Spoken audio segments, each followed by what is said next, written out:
Hello everyone. Greetings from Shri Saha Kelkar College Devgad. Myself Professor Rashmi Hirlekar and warm welcome to the session Financial Market. Today we are going to start Unit 4, that is Derivative Market.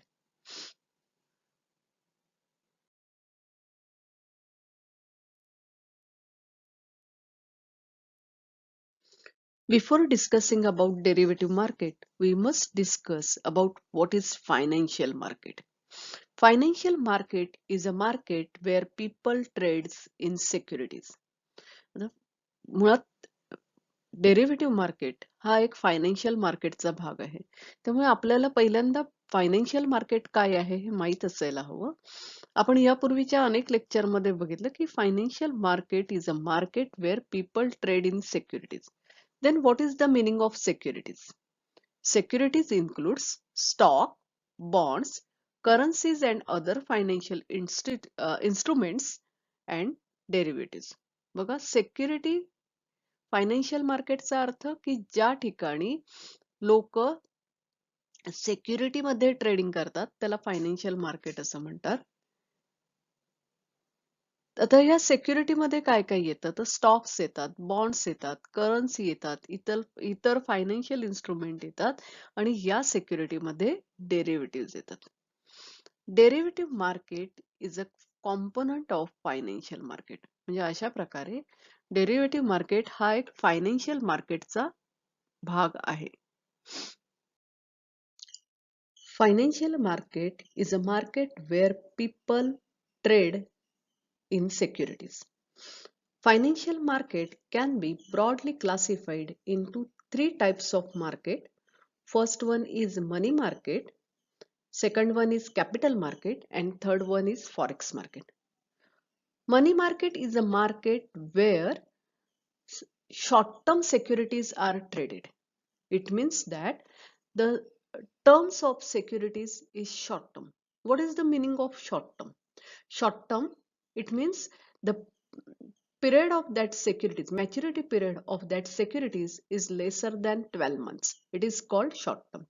So the market where short term securities are traded is known as money market.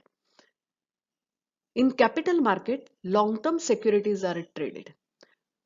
The meaning of long term, it means the maturity period of security is more than 12 months. It is for longer period. Such securities are traded in capital market. As we all know, forex market, currencies are traded. We will discuss about forex market in another next lecture. Here we are discussing about derivative market. As we have discussed, capital market is a market where long-term securities are traded.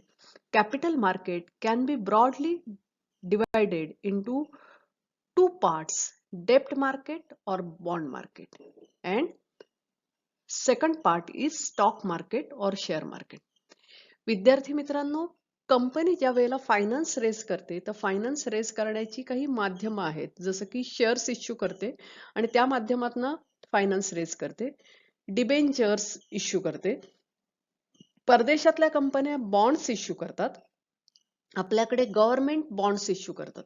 आता shares आणि debentures याच्यामध्ये फरक काय आहे तर shares हे on capital आहे, debenture ही external liability समजली जाते.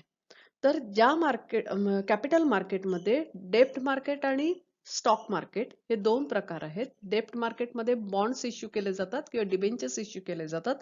स्टॉक मार्केटमध्ये शेअर्स इश्यू केले जातात. आता this debt market and bond market can also be classified into primary market and secondary market. म्हणजे हे डेप्ट मार्केट आणि स्टॉक मार्केट ह्या दोघांचं क्लासिफिकेशन पुन्हा प्रायमरी आणि सेकंडरी मध्ये होतं, ज्या ठिकाणी primary market is a market where transactions take place between company and investor. म्हणजे प्रायमरी मार्केट कशाला म्हणतात, तर ज्या ठिकाणी ट्रान्झॅक्शन हे कंपनी आणि इन्व्हेस्टर्स याच्यामध्ये होतं किंवा trading take place between company and investors, it is called primary market. And secondary market where trading is take place और transactions take place between investors.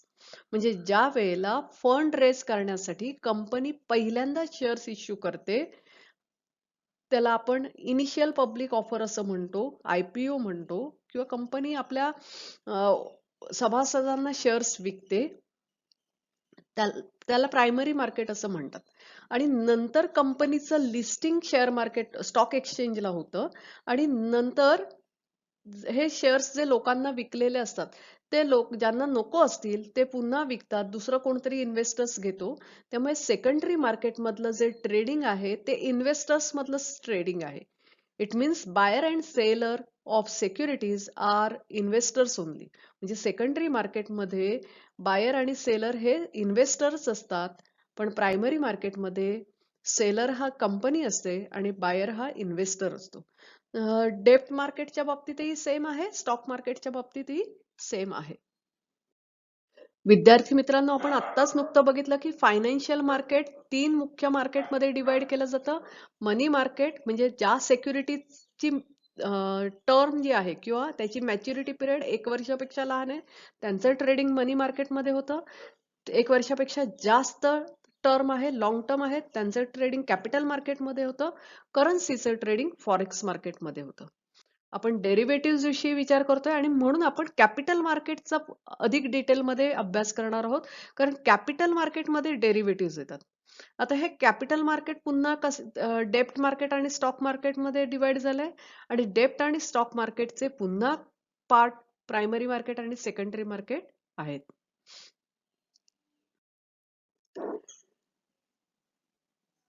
Derivative हा प्रायमरी मार्केटचा भाग नाहीये, तर it is a part of secondary market. म्हणजे ज्या ठिकाणी company शेअर्सचं listing करते स्टॉक एक्सचेंज मध्ये आणि तिथे ट्रेडिंग चालतं. आता हे जे ट्रेडिंग आहे ते ट्रेडिंग 2 प्रकारचं असतं किंवा 2 प्रकारच्या मार्केटमध्ये होतं. एक आहे spot market, it is called cash market. आता स्पॉट मार्केट किंवा कॅश मार्केट म्हणजे काय, तर ज्या ठिकाणी लगेच पैसे दिले जातात, शेअर्स खरेदी केले जातात, त्याला स्पॉट मार्केट असं म्हणतात. तर दुसरं जे मार्केट आहे त्याला आपण डेरिव्हेटिव्ह मार्केट म्हणतो. It is called FNO market also. आता FNO मार्केट म्हणजे काय, तर फ्युचर्स अँड ऑप्शन्स. बघा, सेकंडरी मार्केटमध्ये जे व्यवहार आहेत ते इन्व्हेस्टर मध्येच होतात, म्हणजे बायर आणि सेलर इन्व्हेस्टर्स असतात, हे आपण बघितलं. कॅपिटल मार्केटचा सेकंडरी मार्केट हा एक भाग आहे आणि त्यामध्ये इन्व्हेस्टर्स जे आहेत त्यांच्यामध्ये जे ट्रेडिंग होतं, स्टॉक एक्सचेंजमध्ये शेअर्सचं लिस्टिंग होतं आणि नंतर शेअर्सचं ट्रेडिंग होतं. ते 2 प्रकारे होतं. एक स्पॉट मार्केटमध्ये होतं, म्हणजे लगेच कॅश दिली जाते, शेअर्स खरेदी केले जातात. आणि दुसरं जे मार्केट आहे ज्याचा आपण या युनिटमध्ये विचार करत आहोत, इट इज डेरिव्हेटिव्ह मार्केट. आता डेरिव्हेटिव्ह मध्ये FNO ट्रान्झॅक्शन्स होतात. FNO म्हणजे काय, तर फ्युचर्स आणि ऑप्शन मार्केट असतं. आपण डेरिव्हेटिव्ह मार्केट म्हणजे काय किंवा FNO म्हणजे काय, हे सगळं आपण नेक्स्ट स्लाइड मध्ये अभ्यास करणार. फक्त क्लासिफिकेशन आता इथे आपण बघत आहोत. तर FNO म्हणजे फ्युचर मार्केट आणि ऑप्शन मार्केट. तर फ्युचर मार्केटमध्ये stock futures, index futures, currency futures, आणि ऑप्शन मार्केटमध्ये सुद्धा पुन्हा स्टॉक ऑप्शन्स, इंडेक्स ऑप्शन्स आणि करन्सी ऑप्शन्स, अशा प्रकारे डेरिव्हेटिव्ह मार्केटचं क्लासिफिकेशन होतं. आता इथे आपण बघणार आहोत what is the meaning of derivative market. बघा विद्यार्थी मित्रांनो, पुन्हा एकदा थोडक्यात फायनान्शियल मार्केटचे 3 ब्रॉड क्लासिफिकेशन: मनी, कॅपिटल आणि फॉरेक्स मार्केट. कॅपिटल मार्केटमध्ये डेरिव्हेटिव्ह मार्केट येतं. त्या कॅपिटल मार्केटचे पुन्हा क्लासिफिकेशन डेप्ट आणि हे स्टॉक मार्केट, डेप्ट मार्केट, स्टॉक मार्केट, या दोघांचेही क्लासिफिकेशन प्रायमरी सेकंडरी आहे. सेकंडरी मार्केट जे आहे जिथे स्टॉकचं लिस्टिंग होतं आणि सिक्युरिटीजचं ट्रेडिंग होतं, तर त्या सेकंडरी मार्केटचे 2 प्रकार आहेत. एक स्पॉट ट्रान्झॅक्शन्स पैसे दिले जातात, शेअर्स लगेच खरेदी केल्या जातात. आणि दुसरं आहे डेरिव्हेटिव्ह मार्केट. डेरिव्हेटिव्ह मार्केट म्हणजे काय ते आपण इथे या स्लाइडमध्ये पाहणार आहोत. Derivative is a contract. आता स्पॉट म्हणजे काय, लगेच पैसे देऊन घेतले जातात. साहजिकच आहे इथे उधार असं काहीतरी शिल्लक असेल असं आपण कॉमन सेन्सने म्हणू शकतो. तर डेरिव्हेटिव्ह हे काय आहे? It is a contract between two parties which is expected to settle at future date. आता उधार आपण ज्या वेळेला म्हणतो, एखादं क्रेडिट ट्रान्झॅक्शन्स आहे असं आपण ज्या वेळेला म्हणतो, it is settle at future date. हे नेहमी फ्युचर डेटला सेटल होतं. तर derivative it is a contract. हे कॉन्ट्रॅक्ट आहे between two parties which is expected to settle at future date. It means that it is a contract to buy and sell something in future date. किंवा आपण असं म्हणूया की it is a contract to buy and sell securities at a future date but at a price which is agreed today. Derivative हे contract आहे. कसलं? To buy and sale, खरेदी आणि विक्री करण्याचं. आता हे खरेदी विक्री फक्त सिक्युरिटीचीच असतात असं नाही. तर म्हणून इथे म्हटलंय की to buy and sell something at future date आणि but at a price which is agreed today. पण भविष्यात आपण खरेदी करणार आहोत असं ठरतं. पण आज ठरवलेल्या किमतीला 3 महिन्यांनी आम्ही या सिक्युरिटीज खरेदी करू. म्हणजे मी खरेदी करेन असं एक कॉन्ट्रॅक्ट करते, विकणारा माणूस मी विकेन असं दोघांचं एक कॉन्ट्रॅक्ट होतं. It is called derivative. Derivative is a product whose value is derived from the value of one or more underlying asset. हे एक फार महत्वाचं आहे. Underlying asset. डेरिव्हेटिव्ह हे अशा प्रकारचं प्रोडक्ट आहे ज्याची value it is derived from another asset. Value is derived from one or more underlying asset. एक किंवा एकापेक्षा अधिक अंडरलाइंग ऍसेट वरनं त्याची किंमत ठरवली जाते. Derivative refers to as a contract which derives its value from value of its underlying asset. हे एक कॉन्ट्रॅक्ट आहे आणि ज्याची value derived from value of its underlying asset. म्हणजे कोणत्या तरी एका वस्तूची किंमत त्या वस्तूवरून त्याची किंमत ठरवली जाते. That's why it is called derivative. So derivative is a contract between two parties. दोन पार्टीज लागतात, त्यांच्यामधलं हे एक कॉन्ट्रॅक्ट आहे. It is expected to settle at future date. म्हणजे बघा, फीचर्स ऑफ डेरिव्हेटिव्ह आपण जर असं म्हटलं तर it is contract between two parties. It is expected to settle at future date. भविष्यात सेटल होणार असतं. It derives its value from its underlying asset. त्याच्या अंडरलाइंग ऍसेट वरून त्याची व्हॅल्यू डिराइव्ड होते. That's why it is called derivative. No initial investment और small amount of initial investment is required. म्हणजे ह्या डेरिव्हेटिव्ह मध्ये कोणतीही आत्ता इन्व्हेस्टमेंट करायची नाहीये, किंवा आत्ता जर काही इन्व्हेस्टमेंट करायची असेल तर small amount of investment is required. विद्यार्थी मित्रांनो, आपण डेरिव्हेटिव्हचं एक उदाहरण घेऊन इथे आपण बघणार आहोत की डेरिव्हेटिव्हचा अर्थ काय आहे. समजा एबीसी लिमिटेड ही एक कंपनी आहे आणि त्या कंपनीचा शेअर्सचा आजचा मार्केटमधला भाव आहे 500 रुपये. म्हणजे 500 रुपयाला एक शेअर विकत मिळते. याच मार्केटमध्ये दोन इन्व्हेस्टर्स आहेत, एक आहे ए आणि एक आहे बी. ए ला असं वाटतं की मला या कंपनीचे 3 महिन्यानंतर शेअर्स खरेदी करायचे आहेत, पण 3 महिन्यानंतर या शेअर्सची किंमत वाढेल. आणि एक इन्व्हेस्टर जो आहे तो बी आहे आणि त्या बी ला असं वाटतं की 3 महिन्यानंतर या शेअर्स म्हणजे या बी कडे ए कंपनीचे शेअर्स आहेत, पण त्याला अशी भीती वाटते की 3 महिन्यानंतर या कंपनीचे शेअर्स उतरतील. आणि म्हणून त्याला असं वाटतं की अरे 3 महिन्यानंतर जर कंपनीचे शेअर्स उतरले तर आपल्याला ते विकायला हवेत. मग असे हे दोघे इन्व्हेस्टर्स एकत्र येतात आणि एक कॉन्ट्रॅक्ट करतात. कारण याला 3 महिन्यानंतर शेअर्स खरेदी करायचे आणि 3 महिन्यानंतर याला ते शेअर्स विकायचे. हे कॉन्ट्रॅक्ट काय असतं? तर ए काय सांगतो की आज 500 रुपये दर आहे ना, 3 महिन्यानंतर तुझ्याकडनं मी 1000 शेअर्स खरेदी करीन 500 रुपयाप्रमाणे. म्हणजे 500 गुणिले 1000 म्हणजे 5 लाख रुपये त्याची किंमत होईल. तर 3 महिन्यानंतर मी खरेदी करेन. तर बीला असं वाटतं की यार अरे बरोबर आहे की 3 महिन्यानंतर शेअर्सचा दर उतरणार आहे, मला काही याचे 5 लाख रुपये मिळायचे नाहीत, त्यापेक्षा मी कॉन्ट्रॅक्ट करतो याच्याबरोबर आणि सांगतो की ठीक आहे, मी 500 रुपयाला 3 महिन्यानंतर तुला शेअर्स विकेन. हेच एक कॉन्ट्रॅक्ट आहे. या कॉन्ट्रॅक्टची व्हॅल्यू कशावरून डिराईव्ह झाली? तर एबीसी कंपनी लिमिटेडच्या शेअर्सवरून, आणि ती आजची शेअर्सची किंमत आहे त्याच्यावरून डिराईव्ह झाली. त्याला डेरिव्हेटिव्ह असं म्हणतात. आता ऍक्च्युअल 3 महिन्यानंतर काय काय होतं ते आपण नेक्स्ट स्लाइड मध्ये पाहणार आहोत. बघा, मगाशीच आपण म्हटलं की ए आणि be entered into a contract. A entered a contract under which after 3 months he can buy 1000 shares of ABC Limited at the rate 500 each from B Limited.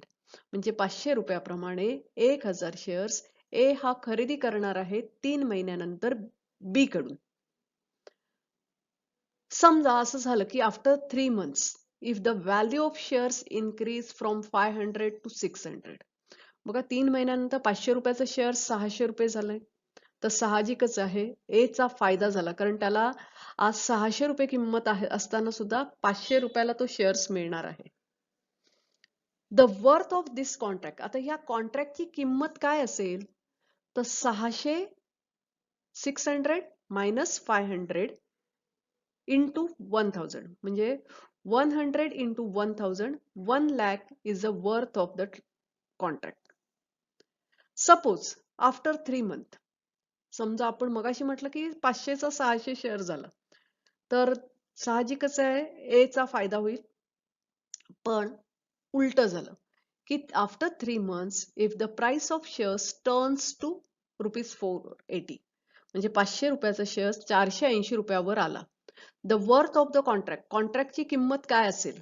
The worth of the contract will be 500 minus 480, म्हणजे 500 वजा 480 बरोबर 20 गुणिले 1000, 20,000 ही किंमत.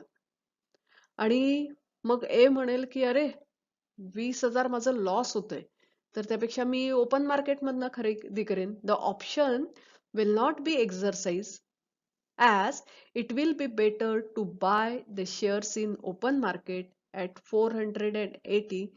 This contract will be worthless. म्हणजे असं होऊ शकतं जर ऑप्शन असेल तर. डेरिव्हेटिव्ह याचा अर्थ असा आहे की derivative derives its value from movement in the value of shares, किंवा derivative is the value from movement of value of price of shares. म्हणजे शेअर्सची जी किंमत आहे ती जी वर खाली होते त्याच्यावरून डेरिव्हेटिव्हची व्हॅल्यू डिराइव्ड होते. That's why it is called as derivative.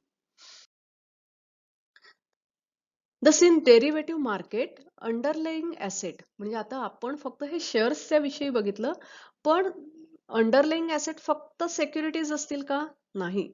In derivative market underlying asset could be equity shares, commodities, precious metal, foreign exchange rate, interest rate relating to financial asset and market indices.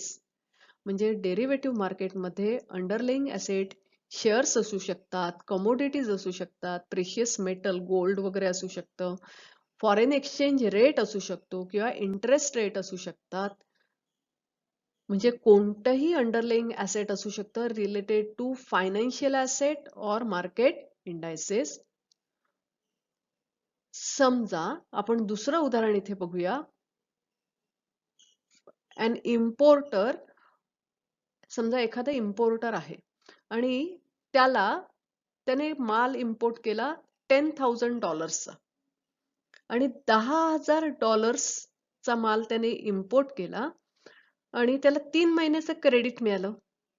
3 महिन्याचं credit मिळाल्यानंतर 3 महिन्यांनी त्याने $10,000 परत करायचे, म्हणजे पैसे द्यायचे. त्याने माल खरेदी केलाय, 3 महिन्यांनी पैसे द्यायचे, पण $10,000 द्यायचे. आणि समजा डॉलरचा स्पॉट रेट आहे 68 रुपये, म्हणजे 68 रुपयाला फॉरेक्स मार्केटमध्ये डॉलर मिळतोय. आणि या इम्पोर्टरला असं वाटायला लागलं की अरे आपल्याला क्रेडिट मिळालं 3 महिन्याचं, ठीक आहे, पण सपोज 3 महिन्यानंतर डॉलरची किंमत वाढली तर.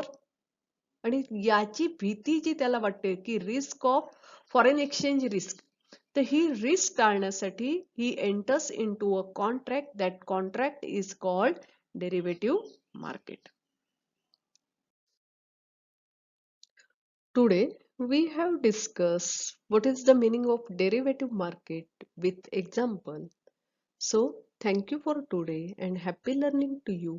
We will meet again to discuss about derivative market. Thank you.